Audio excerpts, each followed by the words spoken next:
Jeeva today பார்வையாளர்களுக்கு வணக்கம். இன்றைய நேர்காணலில் அரசியல் பகுப்பாய்வாளர், மூத்த பத்திரிகையாளர் உங்கள் தராசு ஷியாம் அவர்கள். சார் வணக்கம். சார் வணக்கம். ஜீவா,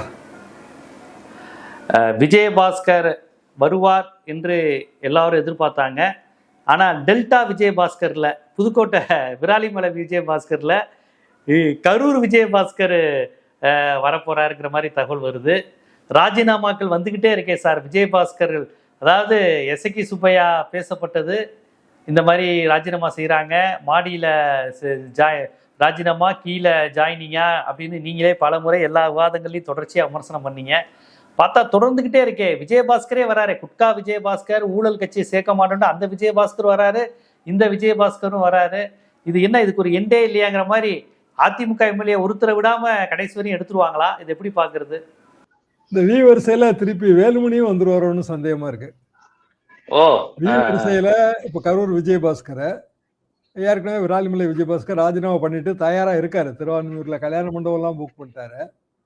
வேலுமணி நேற்றுக்கு கூட்டம் போட்டிருக்காரு, பெரிய அதிருப்தியை வெளிப்படுத்தியிருக்காரு. அதிமுக பேனர் கிடையாது, எடப்பாடி பழனிசாமி படம் கிடையாது, எம்ஜிஆர் படம் வச்சிருந்தாரு.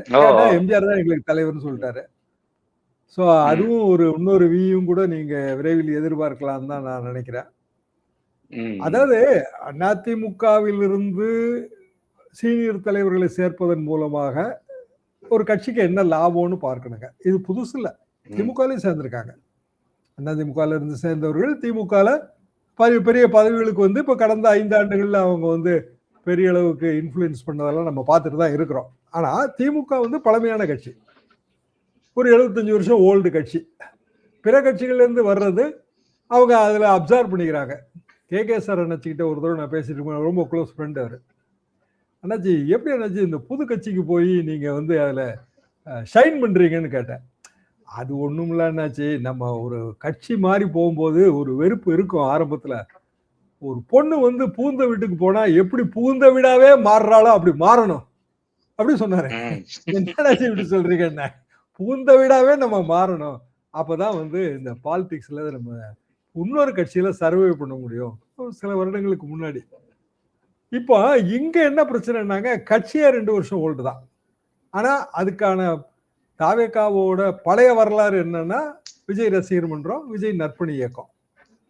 இதுல ஒரு 20 வருஷமா இருக்காங்க நிறைய பேர், 15 வருஷமா இருக்காங்க, நிறைய செலவு பண்ணியிருக்காங்க, விஜய்க்காக பாடுபட்டு இருக்காங்க. கடந்த 2 வருஷத்துலயும் அவங்க அரசியலுக்குன்னு வரும்போது அதுக்கான செலவினங்கள் நம்ம எல்லாருக்குமே தெரிஞ்ச விஷயம்தான்.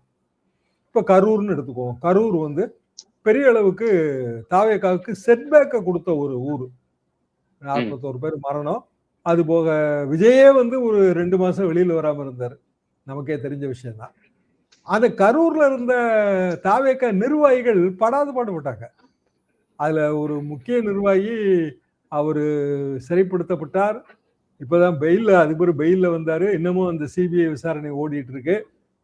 கரூருக்கே விஜய் அடுத்த வாரம் இல்லைன்னா 2வது வாரத்தோட ஆரம்ப கட்டத்துல போறாருங்க. கரூர் போறாரு, பிளான் இருக்கு, சிஎம் ஆபீஸ்ல இருந்து தான் சொல்றாங்க. அப்போ என்ன நோக்கம், அது எனக்கு உண்மையிலேயே புரியல. கரூருக்குன்னா 41 பேர் பாதிக்கப்பட்டவங்களை பார்க்க போறாரா? 41 பேர் பாதிக்கப்பட்ட குடும்பத்தையும் பார்க்க போறாரு. ஒரு வழியா ஸ்டாலின் அனுமதி கொடுத்துட்டாரா அதுக்கு? ஸ்டாலின் அனுமதி கொடுத்துட்டாரா அதுக்கு? இவர் 40 நாள் ஆகி போச்சு, இனி என்ன அனுமதி கொடுக்கணும் இல்ல அவருக்கு. அதாவது அரசியல் ரீதியாக அது ஏதோ ஒரு அடுத்த ஸ்டெப் வைக்கிறாரு. முன்னதாக விஜயபாஸ்கர், கரூர் விஜயபாஸ்கர் ராஜினாமா செய்யறாரு. 2 சேர்த்து முடிச்சு போட்டு பாருங்க. அதாவது விஜய் போறாரு, ஒரு 10 நாளைக்கு முன்னாடி கரூர்ல இருக்கிற அதிமுக ஸ்ட்ராங் மேன் அங்க சேர்றாரு. இப்போ அவர் Karur local MLA, also MLA பதவியை ராஜினாமா செய்துட்டாரு. இப்ப யாரோட டாமினேஷன் கரூர்ல அப்போ கூடும்? தாவேகாவோட அல்லது விஜய் ரசிகர் மன்றத்தில் இருக்கிற பழைய சீனியர்ஸுக்கு இனிமேல் அங்க டாமினேஷன் இருக்கா? பொலிட்டிக்கல் ரோல் இருக்கா? அது சிக்கல். பொதுவாகவே அப்படிதாங்க. இப்போ ஒரு கட்சி, அந்த கட்சியில புதுசா ஒருத்தவங்க சேர்றாங்க. இப்போ உண்மை இல்லைங்க, அதிமுக ஆட்சி 77ல வந்தப்ப குழந்தைவேல் அக்ரிகல்ச்சர் மினிஸ்டர். ஆனா அப்போ அங்க பெரிய அளவுக்கு கோல வச்சுட்டு இருந்தது நேமந்தன் சாமி, இவங்கெல்லாம் பெரிய அளவு கோல வச்சுட்டு இருந்தாங்க அதிமுகலே. இப்போ திமுகல இருந்து கொஞ்சம் பேர் வரலாம் அப்படின்னு அதிமுகவுக்கு கிராஸ் ஓவர் பண்ணிடலாம்னு நினைச்சாங்க. 77 to 80 பீரியடுங்க. அப்ப நான் வந்து விவசாய அதிகாரி, என்னோட கொஞ்சம் சீனியரு, அவரோட கிளாஸ்மேட்டு குழந்தைவேலு. அவர் முன்னாள் அமைச்சர். இப்ப அவர் இல்ல, இயற்கை எழுதி விட்டார். ஆனா எம்ஜிஆர் வந்து அதை அலோவ் பண்ணல, வேணான்ட்டாரு, ரெஃப்யூஸ் பண்ணிட்டாரு. என்னன்னா நம்ம வந்து ஒரு அமைச்சர் போட்டிருக்கிறோம், அவரை வந்து நம்ம டெவலப் பண்ணிட்டு வர்றோம், விவசாய மந்திரி டெவலப் பண்ணிட்டு வரோம். இப்போ வந்து பழைய அதிமுகவுக்கு உள்ள பழைய திமுக சீனியர்களை விட்டா, இத்தனைக்கும் அவங்க எல்லாரும் எம்ஜிஆருக்கே பர்சனலா தெரியும். But he refuse to admit. என்ன ரீசன் அப்படின்னா, வேற ஒரு ஸ்கூல்ல இருந்து படிச்சுட்டு நம்ம ஸ்கூலுக்கு வரும்போது ஏற்படுற ஒரு குழப்பம், அது சரியா வராது. தாவேகாவோட பிரச்சனை என்னன்னா, அவங்க வந்து அதிமுக திமுக ரெண்டையும் எதிர்த்து தான் களமாடினாங்க. அது போக தனியே எந்த கட்சி துணையும் இல்லாம தனியா நின்று தான் இந்த சீட்டு வாங்கி இருக்கிறாரு. அதாவது கரூர்லயே வந்து அவங்களுக்கு கணிசமான ஓட்டு கிடைச்சிருக்கு, வெற்றி கிடைக்கல தவிர கணிசமான ஓட்டு கிடைச்சிருக்கு. அதே மாதிரி விராலிமலையிலையும் கணிசமான ஓட்டு கிடைச்சிருக்குங்க. புதுக்கோட்டை மாவட்டத்தில் இருக்கிற தொகுதிகள் 6 தொகுதியில அறந்தாங்கில அவங்களுக்கு மினிஸ்டர் இருக்காரு. அறந்தாங்கி பெரிய அளவுக்கான அது காங்கிரஸ் பெல்ட்டா இருந்தது, திமுக பெல்ட்டா இருந்துச்சு. ஒரு மினிஸ்டர் இருக்காரு. அவரோட இன்சார்ஜ் தொகுதின்னு பாத்தீங்கன்னா விராலிமலையும் அவரோட இன்சார்ஜ் தொகுதி. அரசியல்ல ஜூனியர். அப்ப அவருக்கு கீழே வந்து விராலிமலை விஜயபாஸ்கர் பணியாற்ற முடியாது. விராலிமலை விஜயபாஸ்கருக்கு கீழே அமைச்சர் பர்வேஸ் பணியாற்ற முடியாது. இதே நிலைமை தான் வந்து கரூர்லயும் இருக்கு. இதே நிலைமை வந்து ஏற்கனவே ராஜினாமா பண்ண எல்லா இடத்துலயும் இந்த நிலைமை தாங்க இருக்கு. அப்ப தாவேகாக்குள்ள 2 விதமான ஸ்கூல் ஆஃப் தாட் வருது. ஒண்ணு, அந்த மன்றத்துல இருந்து வந்தவங்க, நற்பணி இயக்கத்துல இருந்து வந்தவங்க, அவங்க எல்லாரும் ஆனந்த் கண்ட்ரோல்ல இருக்காங்க. அதே நேரத்துல வந்து புதுசா வர்றவங்க இவங்களை எல்லாம் நெகோசியேட் பண்ணி கூட்டிட்டு வர்றது அமைச்சர் ஆதவ அர்ஜுன். அவர் தான் அரசியல் ரீதியா பிராமிஸ் கொடுக்குறாரு எல்லாமே. இந்த ரெண்டும் வந்து 2 வகையான போல்ஸ் மாதிரி தான் தெரியுது. அதாவது கட்சிக்குள்ள ஆல்ரெடி இருக்கிறவங்களை அரவணைப்பவர் புசி ஆனந்த், வெளியே இருக்கவங்கள பேசி நான் பாத்துக்கிறேன் கட்சிக்குள்ள உங்களுக்கு தரணும்னு பிராமிஸ் பண்ணி கூட்டி வர்றவரு ஆதவ அர்ஜுனா. ஏன்னா அவரே வந்து வெளியில இருந்து வந்தவர் தான். கட்சிக்குள்ள ஒரு 2 வருஷத்துக்குள்ள விசிகேல இருந்து வந்தவர். அதுக்கு முன்னாடி திமுகல இருந்தாரு அவரு. திமுகல இருந்தார்ல அவரு. அவர் ரிலேட்டிவ் சைட்ல இருக்கிற வழக்குகள் இதெல்லாம் அது ஒரு தனி கதையா ஓடிட்டு இருக்கு. ஆனந்துக்கு அப்படியான வழக்கு அந்த மாதிரியான லக்கேஜ் எதுவும் கிடையாதே.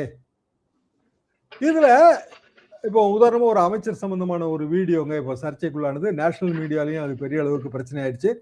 இன்னைக்கு காலையில பாத்தீங்கன்னா ராஜரத்னம் ஸ்டேடியத்துல திமுக அந்த அமைச்சர் பதவி விலக கோரணும்னு ஒரு ஆர்ப்பாட்டத்துக்கு அனுமதி ஏற்கனவே கேட்டிருந்தாங்க. அனுமதி கொடுத்தாங்க. இப்போ போலீஸ் வந்து அதெல்லாம் அனுமதியே பெறலன்னு சொல்லி பந்தெல்லாம் அகற்றிட்டாங்க. அது ஒரு பிரச்சனையா ஓடுது காலையில இருந்து. மாசுவே கைது செய்யப்பட்டாரு சொல்றாங்க. மாசு கைது செய்யப்பட்டாரு. அப்கோர்ஸ் சாயந்தரம் விட்டுருவாங்கன்னு வைங்க. ஆனா சிக்கல் என்ன அப்படின்னா, போதைப் பொருள் உட்கொண்டு இதே மாதிரியான பிரச்சனைகளுக்கு உள்ளான ஆந்திரா தெலுங்கானா அந்த பகுதியை சேர்ந்த எம்எல்ஏக்கள் என்ன அதற்கு பிறகு என்ன நடவடிக்கை எடுக்கப்படுதுன்னா, அவங்க மருத்துவ பரிசோதனைக்கு உட்படுத்தப்பட்டாரு.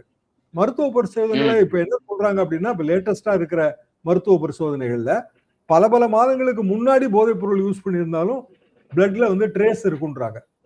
அதாவது லிக்கர் மருத்துவ பரிசோதனை மாதிரி கிடையாது. அது குறிப்பிட்ட கால இடைவெளிக்குள்ள செய்யலைன்னா அது கண்டுபிடிக்க முடியாதுங்க.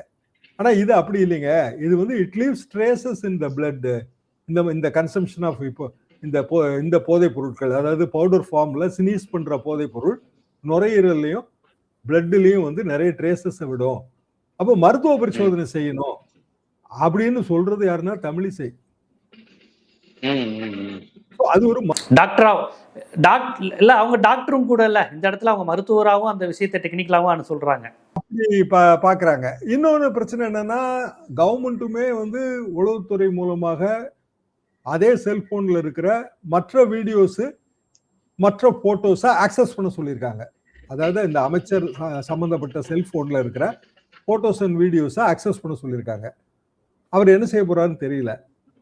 இன்னைக்கு போதையில்லா தமிழகம் தான் IAS IPS மாநாட்டில் வந்து இன்னைக்கு பேசப்படுற 3வது அரங்கம் அதுதான், போதையில்லா தமிழகம். ஆனா அமைச்சர் பேர்ல குற்றச்சாட்டு இருக்கு. அதாவது 2 வருஷத்துக்குள்ள அமைச்சர்களாக இன்றைக்கு ஆயிருக்கிறவங்க, எம்எல்ஏக்களாக ஆறவங்க எல்லாருமே வந்து ஒரு யங்கர் பர்சனா வெவ்வேறு தொழில்கள்ல திரைப்பட ரசிகர் மன்றத்திலயோ இல்ல நற்பணி இயக்கத்திலயோ இருந்திருக்காங்க. ஸோ அவங்களோட பேக்ரவுண்டு உண்மையிலேயே தெரியாது. யூஸ்வலா வந்து கட்சிகள் வந்து அந்த சீனியாரிட்டி அடிப்படையில் வரும்போது எல்லாருக்கும் எல்லா பேக்ரவுண்டும் தெரியுங்க. இங்க வந்து அது தெரியாது. யார அமைச்சர்களாக்க போறாங்கன்னு வரும்போது அங்க 3 பவர் சென்டர் ஒர்க் பண்ணிருக்கு. ஆனந்த் தரப்புல இருந்து அழுத்தம் கொடுக்கப்பட்டு ஒரு 6-7 அமைச்சர்கள் ஆயிருக்காங்க.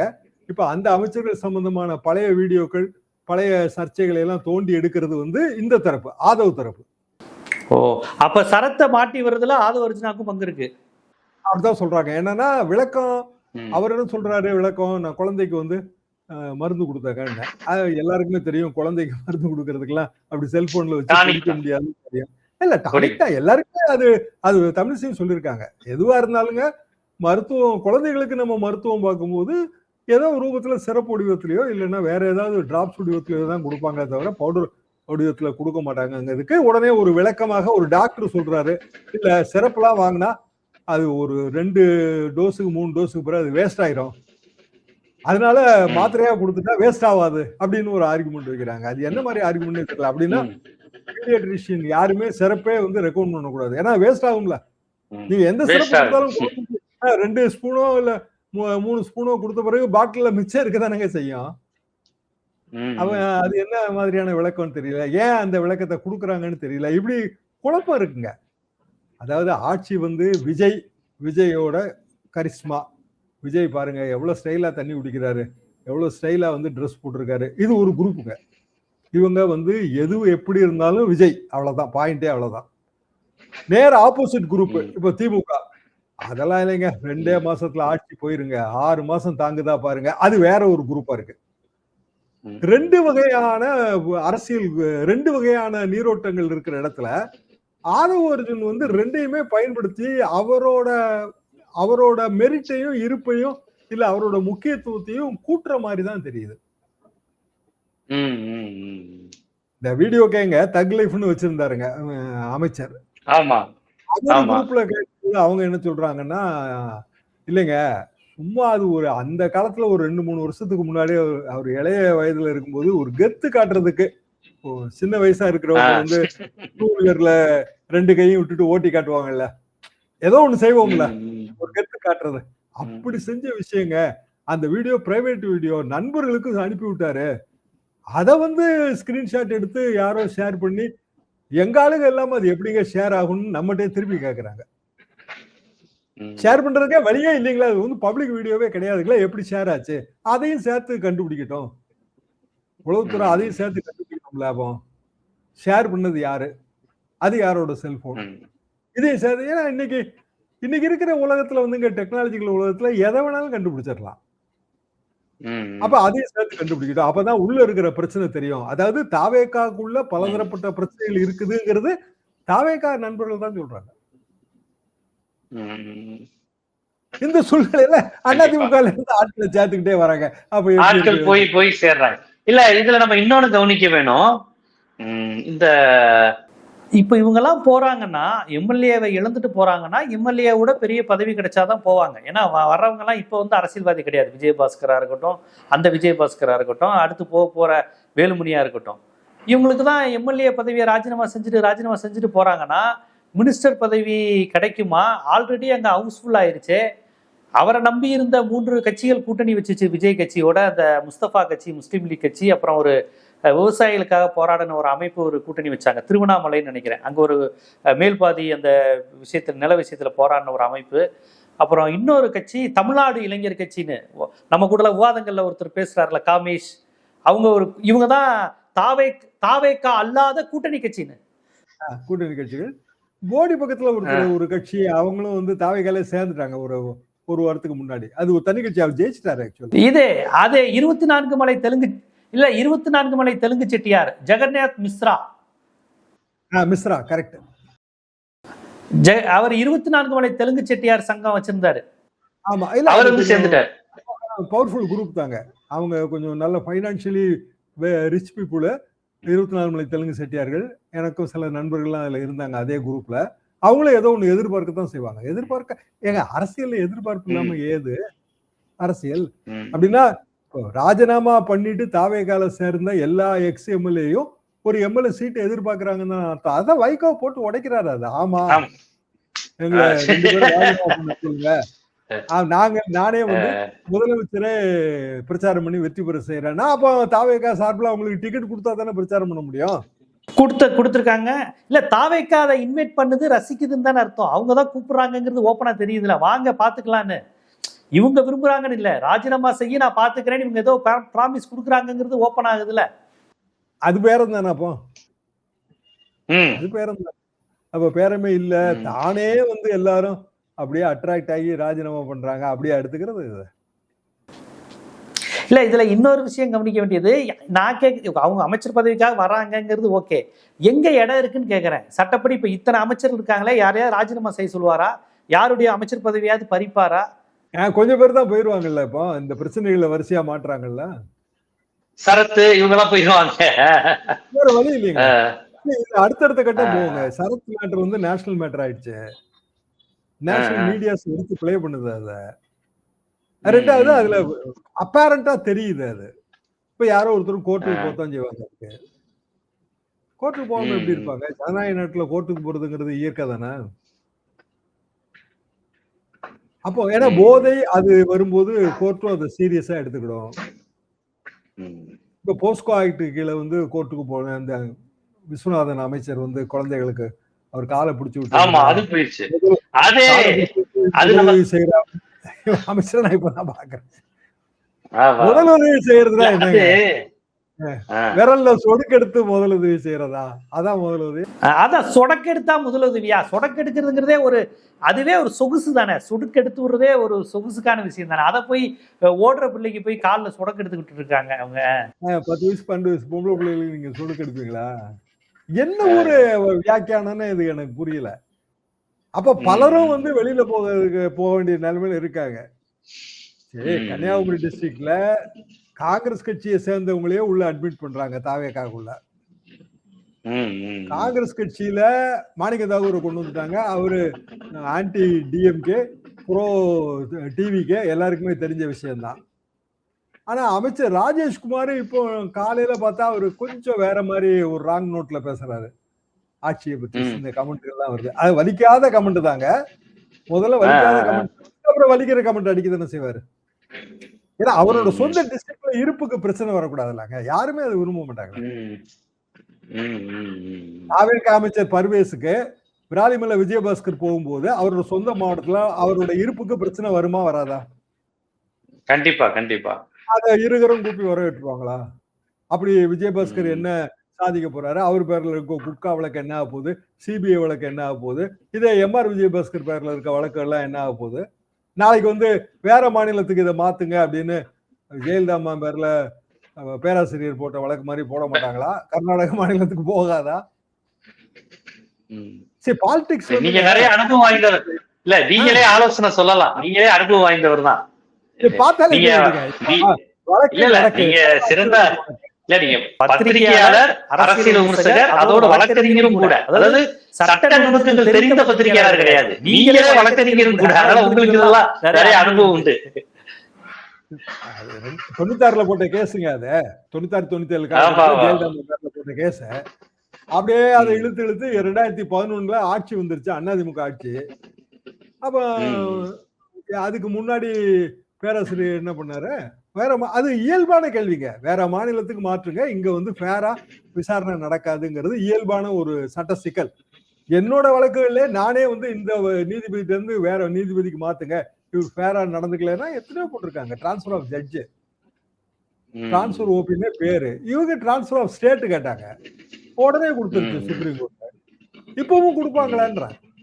இப்ப இதே இந்த அமைச்சர் சர்ச்சைக்குரிய வீடியோல ஒரு வழக்க போட்டு வேற மாநிலத்துல விசாரிக்கணும் அப்படின்னு ஒருத்தவங்க சுப்ரீம் கோர்ட்டுக்கு போனாங்க அப்படின்னா சுப்ரீம் கோர்ட் எடுத்துக்கிட்டோம்.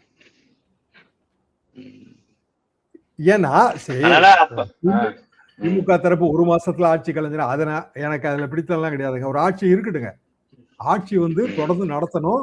ஆட்சியிலே ஏற்படுகிற பிரச்சனைகள் மூலமா தான் ஆட்சிக்கு மக்கள் மத்தியில எதிர்ப்போ ஆதரவு வரும். ஒரு மாசத்துல கலைஞ்சு 6 மாசத்துல கலைஞ்சாலும் ஆட்சிக்கு ஆதரவு கூடிரும், அது பாயிண்ட் இல்லை. ஆனா ஜனநாயக நாட்டுல வழக்குங்கிறது வரத்தனை செய்யும்ன்ற, அதன் மூலமாக ஏற்படுற ஆட்சி அவப்பெயர். இடைத்தேர்தல் எப்ப நடக்கும்னு நமக்கு தெரியாதுங்க, கோர்ட்ல மேட்டர் இருக்கு, அதுவும் கோர்ட் மேட்டர் தான். 4 தொகுதிக்கு கோர்ட் மேட்டர். இப்ப இந்த இதெல்லாத்தையுமே கொண்டு போயிருவாங்க, கோர்ட்டு கொண்டு போயிருவாங்க. சரி, இடைத்தேர்தல் வர கோர்ட்ல எந்த இதுவும் கொடுக்கலன்னு வைங்க, இதெல்லாம் நாங்க தடை கொடுக்க முடியாதுன்னு முடிவு எடுக்குது. இடைத்தேர்தல் நடக்குது. அடுத்த 1 மாசம் 2 மாசம் ஆகுது. இப்ப கரூர்ல இடைத்தேர்தல் வந்துருங்கிற ஒரு எண்ணத்துல தானங்க விஜயோட ப்ரோக்ராம் பிளான் ஆகுது. விஜயபாஸ்கர் சேர்றாரு. அப்ப இடைத்தேர்தல் வந்துரும்னு அவங்க உறுதியா நம்புறாங்க. அவங்க கையில 107 இருக்கு. இன்னொரு 10 சீட்டு சேர்த்தா 117ங்கிறது அவங்களுக்கு எண்ணிக்கை. அதாவது மத்த வெளியில இருந்து ஆதரவு தர்றவங்க, அப்புறம் விசிகா மாதிரி உள்ள இருந்தே ஆதரவு தர்றவங்க, இவங்கள அவங்க நம்பல. காங்கிரஸ கூட ஒரு செக்ல தான் வச்சிருக்காங்க. அதான் ராஜேஷ்குமார் வலிக்காதபடி இன்னைக்கு கமெண்ட் போட்டிருக்காரு.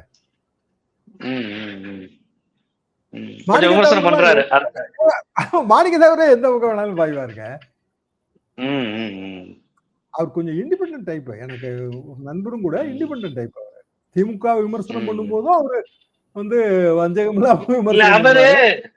இல்ல, அவர் சுதர்சன நாச்சியப்பனுக்கு வேண்டப்பட்டவர்னால ப. சிதம்பரம் கோஷ்டியால பாதிக்கப்பட்டவர்னு அவருக்கு ஒரு நேம் உண்டு மாவட்டத்துல. நாச்சியப்பனுக்கு அவர் ரிலேட்டிவ்ங்க, ரிலேட்டிவ் இல்ல, இல்ல, அதனாலயே ப. சிதம்பரம் குரூப்பால ஒதுக்கப்படுவார். அந்த பாலிடிக்ஸ் ஓடிக்கிட்டு இருக்கு சிவகங்கை விருதுநகர் மாவட்டத்துல, அது ஓடிக்கிட்டு இருக்குன்னு சொல்லுவாங்க. ஓடிட்டு இருக்கு. இன்னொன்னுங்க, அவரோட ரிலேட்டிவ் சைட்லாம் பேராவூர்ணி சைட்ல எல்லாம் நிறைய இருக்காங்க. மாணிக்கதாகரோட சித்தப்பாக்கள் அவங்க எல்லாம் நிறைய இருக்காங்க. ஒரு பெரிய ஃபேமிலில இருந்து வர்றவர் தாங்க. அதாவது மாணிக்க தாகூரும் ரொம்ப ஃப்ரீ பேர்டுன்ற பொலிட்டிக்கலி காங்கிரஸ் ஆதரவு கொடுக்கறதுனால மாணிக்க தாகூர் அதே ரூட்ல பயணம் போவாரு அப்படின்னு கிடையாது. சரி, கன்னியாகுமரி டிஸ்ட்ரிக்ட்ல நீங்க ராஜேஷ்குமாரோட இருப்பை கேள்விக்குரியதாக மாற்றினீங்கன்னா ராஜேஷ்குமாரும் இதே டெக்னிக் தான் கையாளுவாரு. அங்க இருக்கிற லேடி எம்எல்ஏ அவங்கள இப்ப சட்டமன்ற காங்கிரஸ் கட்சி தலைவராக்க போறதா சொல்றாங்க. அவங்களும் இதே தான். ஏன்னா உங்களோட சொந்த இருப்பை நீங்க கேள்விக்குரியதாக்கிட்டு எந்த அரசியல்வாதி சர்வே பண்ண முடியும்?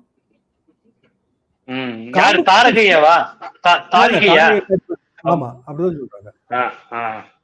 அவங்க வந்து தமிழ்நாடு காங்கிரஸ் கட்சி சட்டமன்ற குழு தலைவராக போறாங்க போல இருக்க. அங்க கன்னியாகுமரி மாவட்டத்துல வந்து ஓட்டு வங்கிங்கிறது காங்கிரஸ் வெர்சஸ் பிஜேபி தாங்க. திமுக அதிமுக ஓட்டு வங்கி எல்லாம் கம்மி தான், தாவேகா ஓட்டு வங்கியும் கம்மி தான். அவங்க ஓட்டு வங்கி இழக்கிறதுக்கெல்லாம் அவங்க தயார் கிடையாது. அப்புறம் வைகோ மாதிரியானவர்கள் அவங்க எடுக்கிற எல்லா முடிவுகளுமே தவறான முடிவு மாதிரி தான் நான் நினைக்கிறேங்க. 2 எம்எல்ஏ கடைசியில அந்த கூட்டத்துக்கு போகவே இல்லை, ராஜினாமாவும் பண்ணல. அங்க அவரு கடைநல்லூர் எம்எல்ஏக்காக வேலை பார்த்த தேமுதிக குரூப் எனக்கு நண்பர்களுக்கு அந்த ஆலங்குளங்க எல்லாம் இருக்காங்க. அவங்க அன்னைக்கே சொன்னாங்க இவர் ராஜினாமாவே பண்ணவே மாட்டாருங்க, பண்ண முடியாதுங்கன்னாங்க. ஏன்னு கேட்டா நாங்க எல்லாருமே போய் அங்க இருந்து வேலை பார்த்தோங்க. முழுக்க அங்க இருக்கிற ஓட்டு வங்கியில இவர் ராஜினாமா பண்ணிட்டு தாவேகா சார்பா நின்னாலும் ஜெயிக்கிறது ரொம்ப கஷ்டம், அது அவருக்கே தெரியும். அவர் ராஜினாமா பண்ணவே மாட்டாங்க. இல்ல, அவங்களே நாங்க உதயசூரியன் சின்னம் திமுக தாங்கிற மாதிரி பேச ஆரம்பிச்சிட்டாங்க. இப்ப இந்த நிலையில நமக்கு ஆமா அதுதான் ரொம்ப முக்கியமா இருக்கு. இல்ல, நம்மளை போன்றவர்களுக்கு பயம் என்னன்னா, இப்ப பாஜகவினுடைய ஒரே நாடு ஒரே தேர்தல் இந்த அரசியல் எல்லாம் எப்படி தமிழ்நாடு எதிர்கொள்ள போகுது அப்படிங்கிற ஒரு அச்சம் இருக்குல்ல. இப்ப நம்ம பேசுனது எல்லாமே நம்ம தமிழ்நாட்டுடைய ஹைப்பர் லோக்கல் இஷ்யூ. ஓவராலா இந்திய அளவில் அந்த ஒரே நாடு ஒரே தேர்தலை எப்படி இந்த தாவேகா அரசு எதிர்கொள்ளுன்னு பாக்குறீங்க? ஒரே நாடு ஒரே தேர்தல் அநேகமாக வர்ற மாதிரி தாங்க நான் நினைக்கிறேன். 2-3 ரீசன்ஸ். ஒன்னு, delimitation, women reservation, increase of MP seat. இந்த 3 ஒன்னோட ஒன்று இன்டர்லிங்க்டு. ஏற்கனவே நம்ம ஆர்.என். ரவியோட டாட்டர், அவங்க ஒரு பிஹெச்டி இன் பொலிட்டிக்கல் மேனேஜ்மெண்ட் போல இருக்கு. அவங்க வந்து கொடுத்த ரிப்போர்ட்ல ஒன்று டீலிமிட்டேஷன் பில்லை பாஸ் பண்ணுவோம், அப்படி இல்லைன்னா பெரிய எம்பி தொகுதிகளை 3ஆவும் சிறிய எம்பி தொகுதிகளை 2ஆவும் பிரிக்கலாம். கன்னியாகுமரி டிஸ்ட்ரிக்ட் அதில் பிரியுது அவங்க கொடுத்துருக்க லிஸ்ட்ல. அது ஒரு ப்ராசஸ் ஒன்று ஆயிட்டு இருக்கு. அதாவது எம்பி தொகுதிகள் ரொம்ப பெருசா இருக்கு, அதிகமான வாக்காளர்கள் அப்படின்னா பிரிங்கன்றாங்க. இல்ல எல்லாருக்கும் பொதுவா வந்து ஒரு ஃபார்முலா வச்சு 50% இந்த ஸ்டேட்ல இப்போ நமக்கு 39 தொகுதி, பாண்டிச்சேரி சேர்த்தா 40 அப்படின்னா 40க்கு 50% 60 தொகுதி மொத்தம். இப்படியே வந்து எல்லா மாநிலத்துக்கும் ஈக்குவலா ஒரே மாதிரி வந்து பிரிச்சிருவோம், அதுல அப்ஜெக்ஷனே வராது, பில்லு பாஸ் ஆயிரும். இது ஒரு ப்ராசஸா தெரியுது. நம்ம கண்ட்ரியோட எலக்டோரல் மேப்பு எம்பி அடிப்படையிலானது. எம்பி அடிப்படையில் தான் எம்எல்ஏ இருக்கு. அதாவது ஒரு பாராளுமன்ற தொகுதிக்கு 6 எம்எல்ஏ. அந்த பாராளுமன்ற தொகுதியை 2ஆ பிரிச்சீங்கன்னா 3-3ஆ பிரியாது இல்ல, 6-6 12ஆ பிரியும், இல்ல குறைஞ்சபட்சம் 10 வேணும். அப்போ நீங்க எம்பி தொகுதியை 820 ஆக்குனீங்கன்னா எம்எல்ஏ தொகுதி எண்ணிக்கையும் கூடும். கூடும்போது 2028 எங்கெல்லாம் தேர்தல் வருதுன்னு யோசிச்சு பாருங்க. சத்தீஸ்கர் வருது, மத்திய பிரதேசம் வருது பிஜேபி, கர்நாடகா வருது, தெலுங்கானா வருது காங்கிரஸ். எல்லாருக்குமே அது இம்பார்ட்டன்ட்டுங்க. இப்ப 28 தேர்தல் வந்துட்டு 29 ஒரு 10 மாசத்துக்குள்ள அங்கேயே இன்னொரு தேர்தல் நடத்த முடியாது. சோ 28 வந்து ஒரே நாடு ஒரே தேர்தல் அமலுக்கு வந்துருங்க. அப்போ ஒரே ஒரு பாயிண்ட் தான் இதுல இருக்கு. மோடி அவர்களே வந்து பிரைம் மினிஸ்டர் கேண்டிடேட்டா இல்லையாங்கிறது தான் பாயிண்ட். ஆர்எஸ்எஸ் சர்க்கிள் என்ன சொல்றாங்கன்னா நிச்சயமா இல்லைங்க, மோடி பிரைம் மினிஸ்டர் இல்ல, அடுத்த கேண்டிடேட் இல்ல. குஜராத்தை சேர்ந்தவங்களும் கிடையாது, வேற மாநிலத்தை சேர்ந்தவங்கள தான், குறிப்பா மத்திய பிரதேசம் மாதிரியான மாநிலம் அல்லது உத்தரப்பிரதேசம் யோகியோட காம்ப்ரமைஸ் எப்படி ஒர்க் அவுட் ஆக போகுதுன்னு தெரியல. அங்க வந்து அயோத்தி ராமர் கோயில் ஊழல் பிரச்சனை தலைவிரிச்சு தாண்டவம் ஆடுதுங்க. நீங்க யூபி பெரிய அளவுக்கு கிரிட்டிசைஸ் ஆகுது. ஏன்னா அது அவங்களுக்கு வந்து அதுதான் அயோத்தி ராமர் கோயில் தானங்க பிஜேபி ஆர்எஸ்எஸ், அங்கே ஊழலா அப்படிங்கிற மாதிரி ஆகுது. அவரு ஆர்எஸ்எஸ் சீனியர் பர்சன், அவர் இப்ப ராஜினாமா பண்ணியிருக்காரு. அவர் தான் அறக்கட்டளையோட செயலாளரா இருந்தவர். இது வந்து இப்போதைக்கு இது தீர்ற மாதிரி தெரியல, கைதுகள் நடந்திருக்கு. அப்படின்னா யோகி வந்து மீண்டும் உத்தரப்பிரதேச முதல்வர் ஆக மாட்டாரு, அவருக்கு வந்து பிரைம் மினிஸ்டருக்கு நோக்கியான நகர்வு அது வந்துருச்சு. அப்படின்னா மோடி அவர்கள் ஜனாதிபதி பதவியை நோக்கிய நகர்வு தாங்க இதுல தெரியுது. இது எல்லாமே அடுத்த ஒரு வருஷத்துக்குள்ள சாத்தியம். அப்படின்னா 28 தேர்தல்ங்கிறதும் சாத்தியங்க. அப்ப தமிழ்நாட்டுக்கு 28 தேர்தல் வந்து இப்ப போய் எதுக்கு திமுக வந்து 6 மாசத்துக்குள்ள தேர்தல் வந்துரும், 3 மாசத்துக்குள்ள வருதுன்னு சொல்றாங்க. இயல்பாவே வரப்போகுது கேட்டாங்க. இன்னும் 1.5 வருஷத்துல வரப்போகுது, அவ்வளவுதான், அதுல பாத்துடலாம் அப்படிங்கிறீங்க. அதுக்குள்ள தாவேகா அரசு வந்து அவங்க எடுத்து வைக்கிற ஸ்டெப்புகள், இந்த மாதிரியான சர்ச்சைகள், இது மூலமா அவங்களுக்கு ஓட்டு வங்கி குறையல, குறையாம எப்படி இருக்கும்?